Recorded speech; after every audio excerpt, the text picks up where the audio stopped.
you're being baited in more ways than one. And one of the ways in which you are being baited is to agree with them on how everything's broken and it needs to be rebuilt. Do you not see how this is happening? You have all the CRT people who are like, everything is horrible and unequal, and thou art suppressed. The country is completely inadequate. It was founded on the backs of oppressed people. Everyone's been oppressed. And now they're trying to convince people on the right that the system is broken. So you'll have people on the right saying, oh, the legal system is entirely broken. And the people on the left are going, yes, yes, please agree with us. Yes, it's broken. The system is broken. And then inadvertently, you end up on the same page with the same people who are trying to tear down the system. Here's why the system isn't broken. Because it's Alvin Bragg doing it. You know why that's not a big deal? Because he's in the Southern District of Manhattan. He's an area-specific DA. He's like the Manhattan version of Kim Gardner. Okay? All the other federal prosecutors said there's no case here. This is stupid. We're not doing it. But not Alvin Bragg. All the Democrats were nipping at his ankles. Do something. We've got to show to our base that we're delivering on our persecution of Trump. So he did it. The simple fact that it's Alvin Bragg doing it and nobody else shows you the system is not lost. Now, I say this as someone who pretty much hates everything.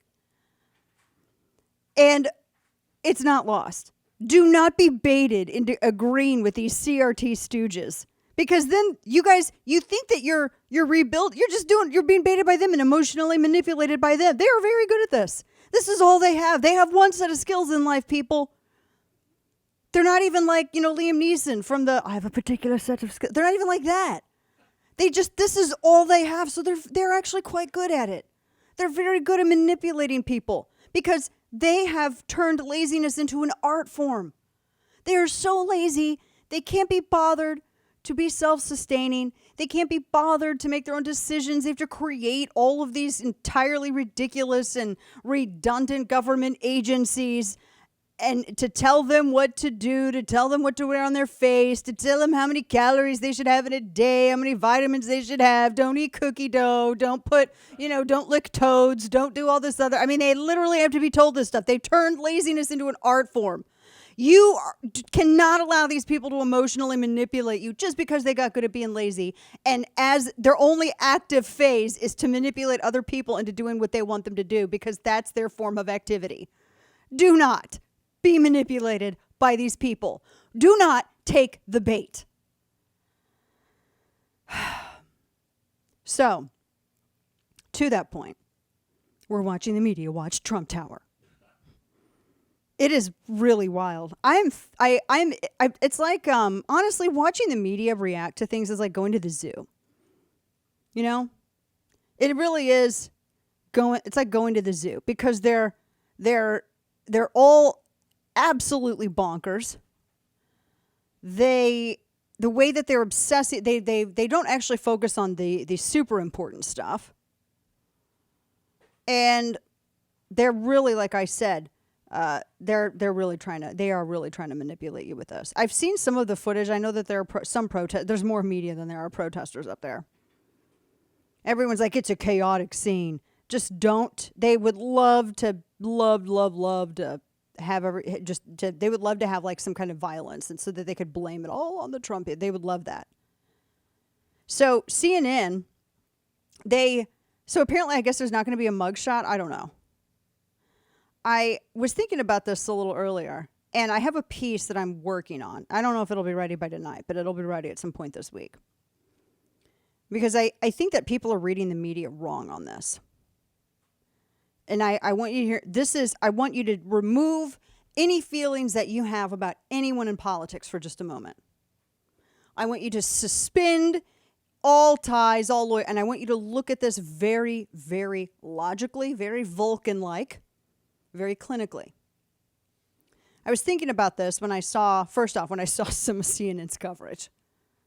They're positively giddy. Not all networks are, though. There's a little bit of a disjointed reaction. They're not all unanimous in the way that they perceive this. In fact, some people they're actually a little worried. Some people in the media. See, I think there are some people in the media that are not scared of Trump. I can argue both sides of this. And again, look at this very clinically. They're not scared of him. I think some people in the media are not scared of him because they want him. He's been the only person in their eyes and in their polls, and we've seen some of the stuff that Biden has pulled competitively against. Now, I know everyone's like, but look at all the recent polls, look at all the, the latest polls, etc. No, I totally get you on this. I get you. But we also said this in 2020, and we said it in 2018. What you have to realize is that in radio, there's a term called P1s. Your P1s are your number one listeners. They're the people who listen the longest, they listen the most often, and ultimately that is entirely who you cater your content to. Whether your station, your programming, all of that. And these initial surveys are P1s. So you kind of have to look at it in those terms. It looks very different when it's broken down in a general election. Republicans have been making some mistakes in that they want to run generals like primaries, and you can't do that.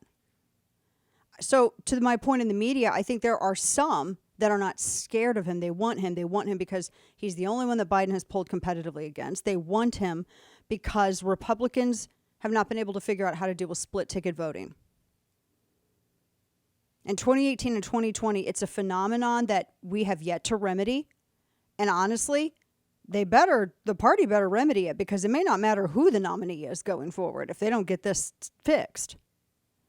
Meaning, so in Texas, John Cornyn got more votes than Trump did. In Texas, John Cornyn. I know. I'm not joking. I got the receipts if you would like them. I've poured over all the data. I've got everything bookmarked, ready to lay it out. It's all going in this post that I'm drafting. And in a number of races across the country, we had this phenomenon. And it wasn't anything that was, odd or anything. There were people who would either leave it blank or they would write. And here's the issue. And this is what I think these people, a certain faction of the media, are going for, to my overall point. Voters can get fatigued. This is, I think, this media faction's point. They want voters exhausted by the time the actual election comes around in over a year.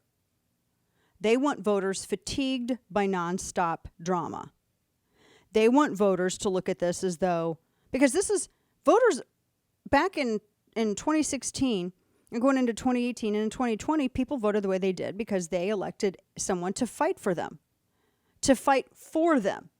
Voters have been kicked enough and have been fighting for politicians for long enough. They wanted someone to fight for them for a change. Well, that's being inverted now. That and fatigue is going to set in. I'm not saying this as a way to persuade someone for primaries or anything else. I'm telling you what the media is doing. And I'm telling you, you got to watch everything these snakes in the grass do. That is one aspect of it. They are betting on people feeling so worn out by the time the actual election rolls around that it almost doesn't even matter who the nominee is going to be. That plus the split ticket voting that Republicans, and I know some people have argued against it. I have more data than I'll drown you in data. It was an issue and it's still an issue. We're going to talk more about this in the coming weeks, but I want you to just kind of be wary. Question everything that you see.